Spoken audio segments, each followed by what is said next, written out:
बिस्मिल्लाहिर्रहमानिर्रहीम। अस्सलाम वालेकुम नाजरीन, आप यूट्यूब चैनल देख रहे हैं। मैं इमरान खान। नाजरीन, सबसे पहले तो जो बड़ी खबर एक आई थी और कुछ दावा किया गया था कि इमरान खान साहब से जेल में मुलाकात हुई जनरल अशफाक परवेज कियानी की, तो मैंने आपसे ये कहा था कि बर्फ पिघलने की जो बात की जा रही है वो तो दिखाई नहीं दे रही। यानी अगर ये मुलाकात हुई भी तो जो एस्टेब्लिशमेंट को चाहिए था इमरान खान ने वो नहीं दिया। हाँ, इमरान खान साहब फेस सेविंग दे सकते हैं इस लेवल पे कि एस्टेब्लिशमेंट वापस बैरक्स में चली जाए और फौज अपना काम करे, इदारे अपना काम करें। क्योंकि जब मेरी लास्ट इमरान खान साहब से आज से लगभग 3 सवा 3 साल पहले जब मुलाकात हुई थी और जब बातें हो रही थी, तो इमरान खान साहब यही कह रहे थे कि मैं इस नतीजे पे पहुंचा हूं कि पाकिस्तान की मिलिट्री एस्टेब्लिशमेंट ने लगातार मुदाखलत कर करके पाकिस्तान की सियासत को और पूरे स्ट्रक्चर को तबाह किया। तो इमरान खान की ये सोच तब से बनी हुई थी कि हर हाल में पाकिस्तान का अब एक ही हल है कि सियासतदानों को और सिविलियंस को उनका काम करने दिया जाए, तमाम इदारे अपना अपना काम करें। हालांकि माजी में इमरान खान साहब इससे मुख्तलिफ सोचते थे, पूरी कौम ही अलग सोचती थी, लेकिन अच्छा हो गया कि रिजीम चेंज ऑपरेशन के बाद लोगों की सोच में तब्दीली आई और लोगों को समझ आई कि एक्चुअली पाकिस्तान का सबसे बड़ा मुजरिम कौन है जिसने पाकिस्तान को अपने जाती मफाद के लिए यहां तक पहुंचाया। देखें, इससे पहले जब भी किसी ने यह आवाज उठाई ना सिविलियन सुपरमेसी की, तो उसके साथ बहुत सारे इल्जामात लगे हुए होते थे। उनमें से कुछ झूठे और कुछ सच्चे होते थे, लेकिन उन लोगों के करैक्टर इतने बड़े नहीं थे। ये पहली मर्तबा इमरान खान साहब का करैक्टर इतना बड़ा था और उनके ऊपर लोगों का ट्रस्ट इतना ज्यादा था। इमरान खान साहब ये कहते हैं ना अक्सर कि मुझे लोग 50 साल से जानते हैं। तो बात यही है कि लोग अपने एक जाती जान पहचान वाले आदमी को जब उन्होंने देखा कि इसके साथ भी ये हो सकता है, तो फिर उन्हें पहली मर्तबा ऐसा लगा कि झूठ मिलिट्री एस्टेब्लिशमेंट बोलती है, सियासतदान नहीं बोलते। तो इमरान खान साहब इतनी फेस सेविंग तो दे सकते हैं, इससे ज्यादा वो क्या देंगे। अब अलीमा खानम ने तरदीद कर दी है, उन्होंने कहा जी कि हमने बात की है बैरिस्टर गौहर से और बैरिस्टर गौहर ने हमें यकीन दिलाया है कि इमरान खान साहब की साबिक army chief general Ashfaq Parvez Kayani से कोई मुलाकात नहीं हुई।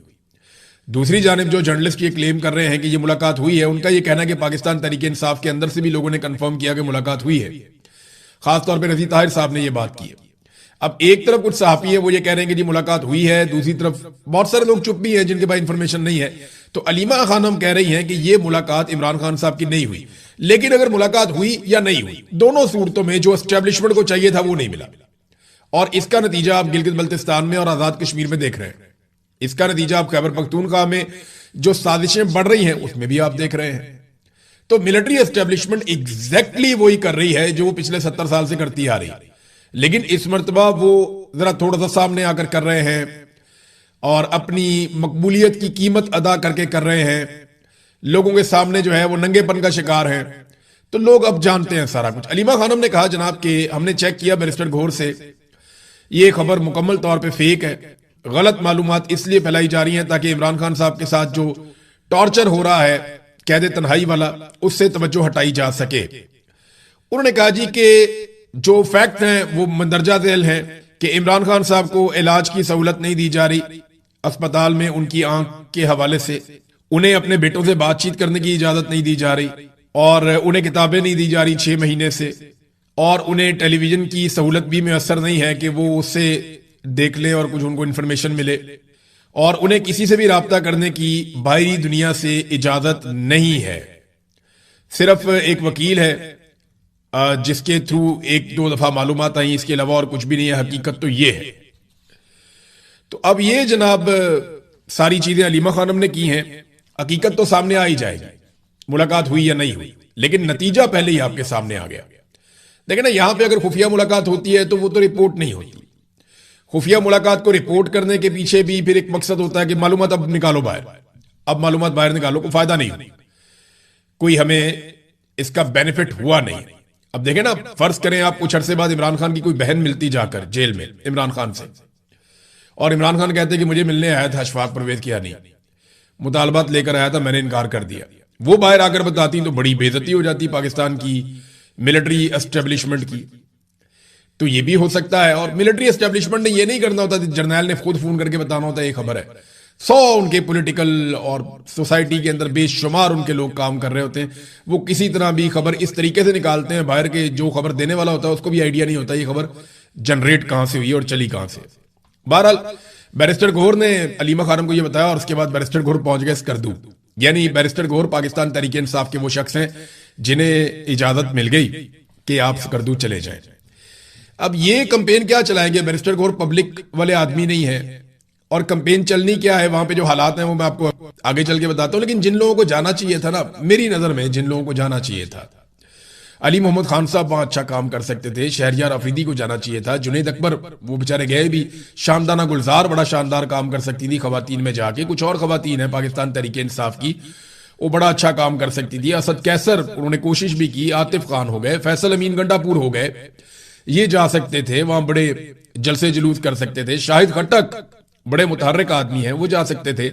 फैसल जावेद नियाजी इमरान खान के जलसों में तकारीर करते थे, वहां जा सकते थे। आजम सवाती, खुरम दिशान और इन जैसे दर्जनों लोग हैं पाकिस्तान तहरीक इंसाफ के पास, कोई कमी नहीं है उनके पास, ये लोग जाके वहां कंपेन कर सकते थे। लेकिन किसी को वहां जाके कंपेन करने की इजाजत ही नहीं दी जा रही। हाँ, बैरिस्टर गौहर को छोड़ा गया है। बैरिस्टर गौहर जो है वो पब्लिक के अंदर जाने वाले बंदे ही नहीं है, वो ड्राइंग रूम पॉलिटिक्स के बंदे हैं। लेकिन दूसरी तरफ एक तरफ तो बैरिस्टर गौहर को इजाजत मिली, दूसरी तरफ आप ये देखें कि जो पाकिस्तान तहरीक इंसाफ के मकामी रहनुमा और जो लोग इलेक्शन लड़ रहे हैं उम्मीदवार, उन्हें नजरबंद किया हुआ है। फस्तायत और नाइंसाफी अपने अरूज पे है।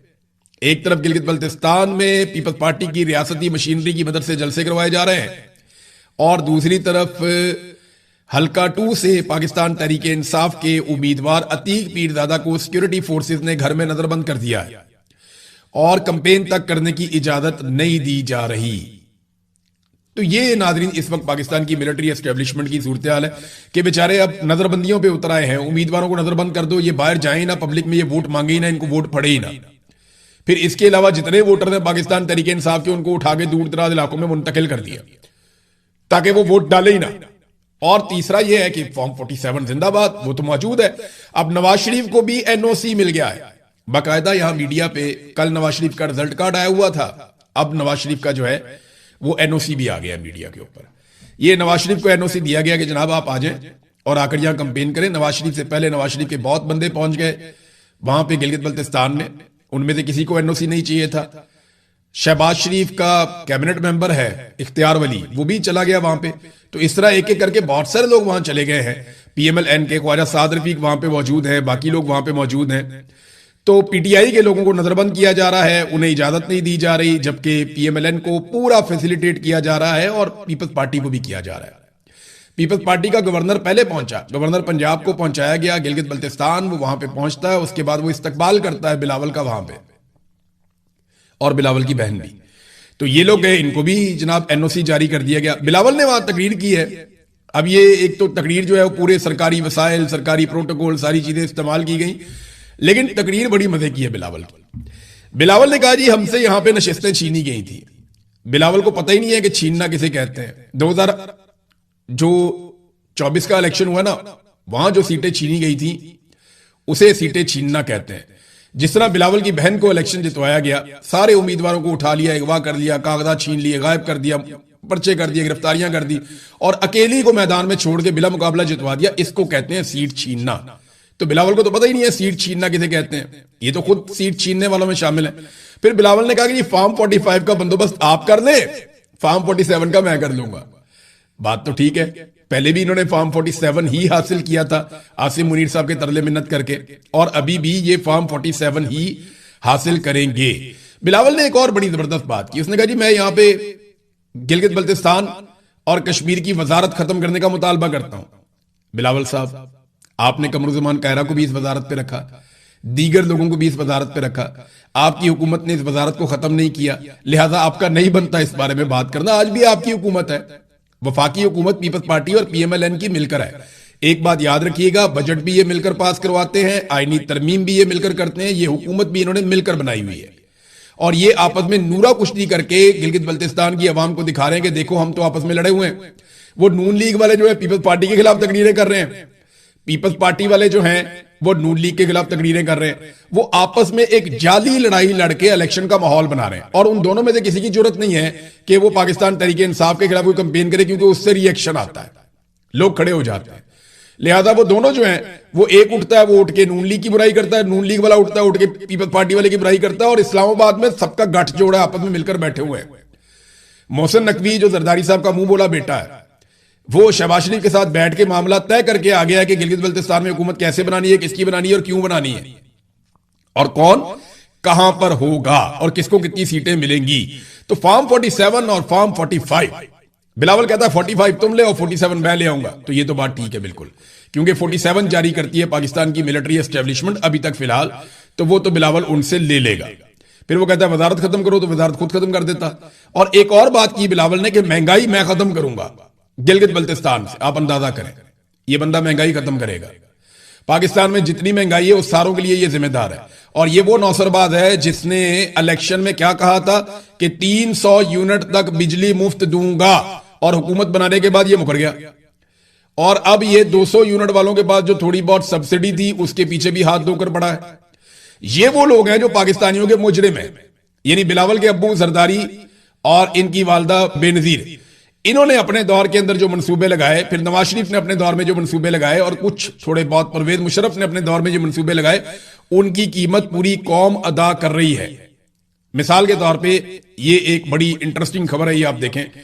जो फेडरल मिनिस्टर है अवैस लगारी, बिजली और पानी का भी इसको तमगा भी मिला है अवैस लगारी को, उसने कहा जी कि बिजली बिल में 75% हिस्सा कैपेसिटी पेमेंट पर मुश्तमिल है और फिक्स चार्जेस इसको कवर करने के लिए लगाए गए हैं।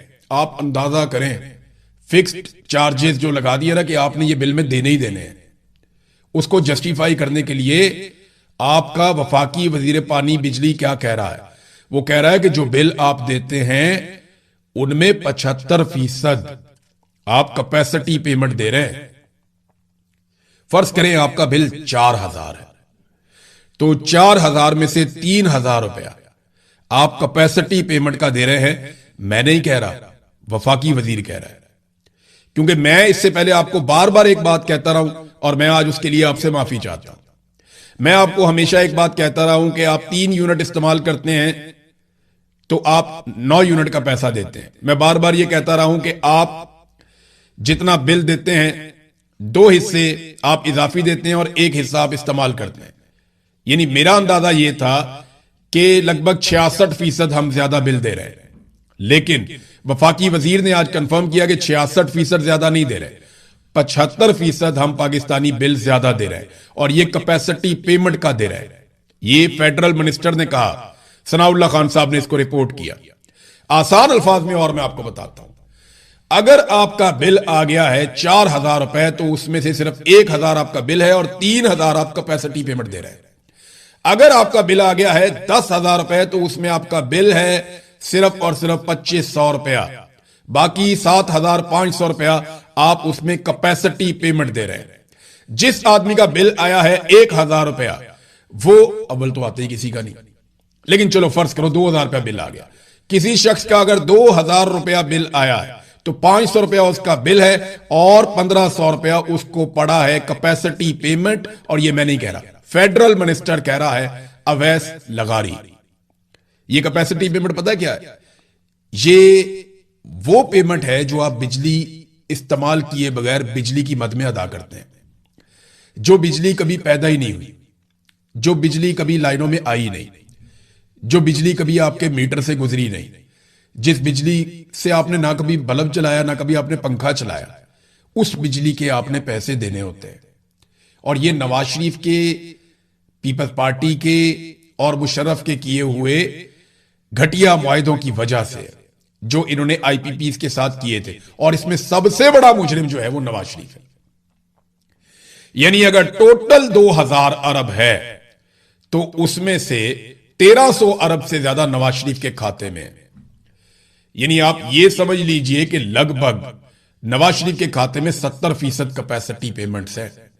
अब ये कमीशन कहां खाए, किन किन मुल्कों में खाए गए, कौन कौन से फ्रंटमैन सामने लाए गए और अब तक पैसा किन की जेबों में जा रहा है, इसकी सिर्फ तहकीकात करें तो ये पूरा खानदान और ये पूरा सिस्टम टांगा जाता है, मिलिट्री एस्टेब्लिशमेंट समेत। लेकिन पाकिस्तान में इंसाफ करे कौन? और ये खुद एतराफ कर रहा है फेडरल मिनिस्टर। एक और फेडरल मिनिस्टर बोला, एहसन इकबाल। देखिए ये एक एक करके सारे वजीर अब बोल रहे हैं जुल्म और ज्यादती के खिलाफ। इससे पहले जुल्म और ज्यादती के खिलाफ बोला ख्वाजा आसिफ, फिर साद रफीक, फिर एक और नया वजीर है वो बोला, फिर एक और वजीर है उसने कहा जी हमारे हाथ में कुछ नहीं है, फिर अभी ये एहसन इकबाल का स्टेटमेंट आ गया, इससे पहले अवैस लगारी का। एक एक करके नून लीग के सारे वजीर बोलना शुरू हो गए हैं। इसका मतलब क्या है? और एक और चीज गौर कीजिए, नवानी जो भक्कर के सियासतदान है, जो हमेशा एस्टेब्लिशमेंट की आशीर्वाद से सियासत करते हैं, इन दोनों भाइयों ने नून लीग के खिलाफ स्टेटमेंट देना शुरू कर दिया बदले में। ये दोनों हमेशा एस्टेब्लिशमेंट की सियासत करते हैं, काफ लीग में भी चले जाते हैं, पीपल्स पार्टी में भी चले जाते हैं, पीएमएलएन में भी चले जाते हैं, आईपीपी में भी चले जाते हैं। जहां इन भाइयों को एस्टेब्लिशमेंट भेजती है चले जाते हैं। अपने इलाके में इनकी बातचीत है। वो भी बेचारे अब बोलना शुरू हो गए नून लीग के खिलाफ। तो इसका मतलब क्या है आप जरा समझ जाइए। एहसन इकबाल ने, यानी जो पाकिस्तान की वजारत खजाना थोड़ी बहुत अपनी कोशिश करती है, या आसिम मुनीर कहते हैं कि ऊंची उड़ान जा रहा है, पाकिस्तान तरक्की कर रहा है, अब उस पर एहसन इकबाल साहब ने पानी फेर दी। एहसन इकबाल ने कहा कि बैनुल अक़वामी मार्केट में बॉन्ड का इजरा कोई खुशी की बात नहीं। मैंने आपको पिछले दिनों बताया था कि इन्होंने बॉन्ड जारी करके पैसा हासिल कर लिया है, अब उससे 10 गुना पैसा हमें वापस करना पड़ेगा और पाकिस्तानी कौम को वापस करना पड़ेगा। वो कहते हैं खुशी की बात नहीं, ये तो कर्जा है, और कर्जे पे कौन सी खुशी मनानी चाहिए। यानी इधर पाकिस्तान का मीडिया मिलिट्री एस्टेब्लिशमेंट के कहने के ऊपर नाच नाच के घुंघरू तोड़ देता है कि जनाब मईशत में बहुत बड़ी कामयाबी मिल गई, पाकिस्तान को मजीद कर्जा मिल गया। और आज पहली मर्तबा एहसन इकबाल ने भी मायूसी की बात की कि जनाब कर्जा मिल रहा है, कोई पाकिस्तान तो आगे नहीं बढ़ रहा, उधर माफिया फिर सरगर्म है। यानी चीनी के मिल के जो मालिकान है, इनकी भी एक तंजीम बनी हुई है ना, ये अरबों खरबोपति लोग हैं, बहुत ताकतवर लोग हैं, तो इनका तो अपना एक कंसोर्शियम है आपस में। वो ये कहते हैं जनाब चीनी बहुत ज्यादा हो गई है पाकिस्तान में, तो चीनी आप हमें एक्सपोर्ट करने की इजाजत दे दें, पाकिस्तान से बाहर भिजवाने की इजाजत दे दें। लेटर भी सामने आ गया। ये चेयरमैन साहब हैं जका अशरफ साहब, ये साबिक चेयरमैन क्रिकेट बोर्ड हैं, आजकल ये चीनी वाले मामला देखते हैं। तो जनाब इन्होंने चेयरमैन PSMA, तो अब ये जो शुगर मिल मालिकान है, ये कहते हैं जनाब हमें चीनी एक्सपोर्ट करने की इजाजत दे दो वरना कीड़े खा जाएंगे।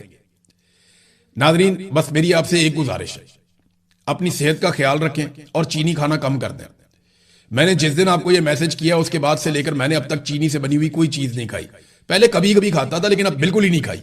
मैं आपसे वादा करता हूं कि इसको आप खाना छोड़ दें, आपकी सेहत के अंदर बड़े अच्छे नताए आएंगे। ये बीमारी है निड़ी, ये जो चीनी और चीनी से बनी हुई चीजें आप इस्तेमाल करते हैं ना, ये बीमारी है। चले आप पूरी नहीं छोड़ सकते तो कम से कम आप इसका इस्तेमाल 30% करते हैं। एक तो आपकी जेब के ऊपर बोझ कम पड़ेगा, दूसरा इस माफिया को झटका लगेगा, तीसरा आपके मुल्क में कपास वापस आएगी, आपके मुल्क की एक्सपोर्ट्स अच्छी होंगी, आपके मुल्क को फायदा होगा, ये माफिया को फायदा नहीं होगा। तो चीनी का बाइकआउट करें, जितना हो सकता है बाइकआउट करें, कम से कम चीनी को इस्तेमाल करें। मुझे तो पता ही नहीं था कि मेरे मैसेज की इतनी आग लगेगी। मुझे वहां से मैसेजेस आएंगे, आप हैरान हो जाएंगे। ये सॉफ्ट ड्रिंक जो आप पीते हैं, कोल्ड ड्रिंक, ये पीना बंद करें आप। बेशुमार चीनी है इसके अंदर। जितनी चीजें आप खाते हैं मीठी, वो खाना आप बंद करें जो चीनी से बनी हुई है। बेशुमार अल्लाह ताला ने और मीठे बनाए, वो खाएं, खुद बना के पकाएं। आप गुड़ इस्तेमाल करें, शक्कर इस्तेमाल करें, थोड़ा इस्तेमाल करें, मीठा कम करें, क्योंकि हमारा पाकिस्तान में लाइफस्टाइल जो है वो बहुत अजीब है। हमारा लाइफस्टाइल पाकिस्तान में बैठ गए उठ गए, बैठ गए उठ गए बस, और सो लिया और खा लिया बस। ज्यादा भाग दौड़ वाला तो हमारा है ही नहीं रूटीन। हम उतनी वर्जिश करते ही नहीं है जितनी ठंडे ममालिक में रहने वाले लोग करते हैं। हम कर भी नहीं सकते, हमारा मुल्क बहुत गर्मी वाला है। लिहाजा आप चीनी का इस्तेमाल कम करेंगे तो आपकी सेहत बहुत अच्छी रहेगी और बहुत सारे मसाइल से आप बचेंगे। तो नाजरीन आ जाए नेक्स्ट खबर पे। ये ईमान मजारी साहिबा के हवाले से है। ये भी एक ज्यादती जो है ना वो रिकॉर्ड किस्म की हो रही है। आसिम मुनीर साहब को गुस्सा है और वो ह्यूमन राइट एक्टिविस्ट हैं। ईमान मजारी साहिबा, उन्हें, वो वकील भी हैं, वो बेचारी गरीबों के केस लड़ती हैं, उनको पकड़ के अंदर कर दिया और उनके शौहर को भी अंदर किया हुआ। अब वो सुप्रीम कोर्ट ऑफ पाकिस्तान में मामला गया। सुप्रीम कोर्ट ने कहा हाई कोर्ट को 2 हफ्ते के अंदर सुनो। हाई कोर्ट फिर डिले डाल रही है। वहां पे जनाब प्रोसिक्यूशन ने माजरत कर दी। उन्होंने कहा जी हमें मोहलत दे दें, हम दोबारा आएंगे, फिर आगे इसके ऊपर काम करेंगे। छोटा सा केस है, उन्होंने मोहलत मांग ली। तो हाई कोर्ट ने उन्हें जुमेरात तक का टाइम दे दिया। अच्छा, इधर मोहलत मांग रहे हैं, उधर सुप्रीम कोर्ट में जा रहे हैं और वहां जाके कह रहे हैं जनाब अपने फैसले पे आप नजरसानी करें, ये 2 हफ्ते के फैसले वाला ऑर्डर आप वापस लें। अंदाजा करें नाजरीन, ये है पाकिस्तान के अंदर इस वक्त इंसाफ के साथ और हुकूमत के साथ बातचीत करना जरूरी है। फवाद चौधरी कहते हैं उनकी वफाकी वज़रा से भी बातचीत हुई है, पॉलिटिकल पार्टियों से बातचीत करनी चाहिए और वो भी चाहते हैं कि बातचीत हो। तो 2-3 चीजें हमें ज़हन में रखनी पड़ेंगी कि इनके पास इख्तियार कितना है। इमरान खान साहब ने बार बार इनके साथ मुज़ाकरात किए। जब फवाद चौधरी साहब ये मुज़ाकराती टीम का हिस्सा थे 2022 में, तो मेरी फवाद चौधरी साहब से बात हुई थी। तो तब फवाद चौधरी साहब ने कहा था कि ये बदनीयत है और इनके इख्तियार में भी कुछ नहीं है। ये मुझे अच्छी तरह याद है, मैं चकवाल में था, मैंने फवाद चौधरी साहब को फोन किया तो उन्होंने कहा यार इनके साथ मुज़ाकरात तो हम कर रहे हैं इलेक्शन के लिए, ना इनके बस में कुछ है और ना इनकी नीयत ठीक है, तो इन्होंने करना कुरना कुछ नहीं है, इनको जो ऑर्डर मिलना है इन्होंने वही करना है। शहबाज शरीफ या ये हुकूमत है, ये सारे मिलकर पाकिस्तान तहरीक इंसाफ के लोगों की इमरान खान साहब से मुलाकात तक नहीं करवा सकते। तो इनके साथ मुज़ाकरात करने से हासिल क्या होगा? ये बात तो ठीक है कि इनके साथ एंगेजमेंट करनी चाहिए, बैठना चाहिए, बातचीत करनी चाहिए, लेकिन वो अपनी पावर भी तो शो करें ना, वो बताएं कि उनकी हुकूमत है। नंबर एक तो बात ये। नंबर दो, ये महीना बड़ा क्रूशल होता है, नवंबर का महीना। नवंबर के महीने में आर्मी चीफ की एक्सटेंशन का मामला लटका हुआ होता है, तो इस महीने में सबको एंगेज करना बहुत जरूरी होता है। तो फवाद चौधरी साहब को और इमरान इस्माइल साहब को पाकिस्तान तहरीक इंसाफ के लोग इस नजर से भी देख रहे हैं कि शायद ये महीना क्योंकि ऐसा है और मामला इस तरफ जा रहे हैं, तो शायद इसलिए अभी ये लोग मैदान में आए कि चलो थोड़ी सी एंगेजमेंट करवाई जाए इनके जरिए से। कुछ लोग ये इल्जाम भी लगा रहे हैं कि इनकी मुलाकात जो है वो स्पॉन्सर्ड थी, खुद करवाई गई है। फिर जो ट्वीट इन्होंने किए वो एक जैसे थे, मिलते जुलते थे। अब कुछ चीजों के दावे जो हैं वो फवाद चौधरी साहब का एक ट्वीट मैं आपको पढ़ के सुनाता हूं, उन्होंने क्या फरमाया। फवाद चौधरी साहब ये कहते हैं कि इमरान खान को अडियाला जेल में कहा कि आपकी जेल ने 40-50 मिलियन डॉलर की मईशत पैदा कर दी है। अब जो लोग आपकी कैद को रोज बेच रहे हैं और पैसे बना रहे हैं, ये आपको बाहर नहीं देखना चाहते। इमरान खान हंस पड़े और कहा कि सही कह रहे हो, मैं देखता हूं जब भी इमरान खान की रिहाई के लिए कोशिश होती है ये तबका खारिजदा कुत्ते की तरह रद्द-ए-अमल देता है। फौज के इतने मुखालिफ हैं तो अफगानिस्तान चले जाएं, जंग का शौक पूरा कर लें। इमरान खान की रिहाई के लिए नून लीग, पीपल्स पार्टी और एस्टेब्लिशमेंट समेत तमाम पाकिस्तानी कुव्वतों से बातचीत करना जरूरी है और हम ये करेंगे। इमरान खान रिहा हो और अपने फैसले खुद करें। इमरान खान साहब बाहर आ जाएं तो फिर तो मसला ही हल हो जाता है ना। वो ज्यादा बेहतर जानते होंगे उनकी पार्टी कैसे चलानी है, किसको आगे करना है, किसको पीछे करना है। लेकिन फवाद चौधरी साहब चले मान लें कि अगर नेक नियत से भी काम कर रहे हैं तो फिर भी इनके खिलाफ जो पीटीआई के लोग इनके खिलाफ हैं, उनका ये कहना है कि ये मुश्किल वक्त में इमरान खान को छोड़ गए थे। लेकिन इसके बावजूद फवाद चौधरी का ये कहना कि हम अपने तौर पे कोशिश करेंगे, ये एक अलग बात है।